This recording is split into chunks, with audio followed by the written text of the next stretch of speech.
আকাশের অবস্থা দেখুন বন্ধুরা, অন্ধকার করে আছে আর সব সময় ঝমঝম করে বৃষ্টি হচ্ছে বর্ষার সময়। আচ্ছা, আজ আমি যে রান্নাটা দেখাবো সেটা হচ্ছে আলু বড়ি পোস্ত। আলু বড়ি পোস্ত আমার বাবা খেতে খুবই ভালোবাসতেন। বড়িটা একটু বেশি তেল দিয়ে লাল করে ভেজে নিলাম। এরপরে যেটা দিতে হবে 1 চামচ 5 ফোড়ন, দিয়ে দেবো 2টো শুকনো লঙ্কা। ফোড়ন ভালোভাবে হয়ে গেছে, এবার আমি দিয়ে দেবো আলু। ফোড়নের সাথে আলুটাকেও সুন্দর করে ভেজে নেব। আলুটা তো বেশ ভালো করে ভাজা হয়ে গেছে, কিন্তু এই মুহূর্তে আমি লবণটা দিয়ে দেবো। লবণ দিয়ে দিলাম। আগে পোস্তর দাম খুবই কম ছিল, প্রত্যেক দিনই প্রায় আমাদের বাড়িতে পোস্ত করতে হতো, কেননা আমার বাবা খেতে খুব ভালোবাসতেন। পোস্ত কাঁচা লঙ্কা বেটে নেব। এবারে দিয়ে দেবো ভাজা বড়ি।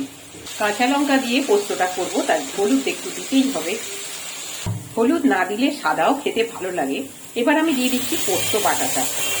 কথায় কথায় পোস্ত তৈরি হয়ে গেছে। এবার নামানোর আগে দেবো কাঁচা সর্ষের তেল।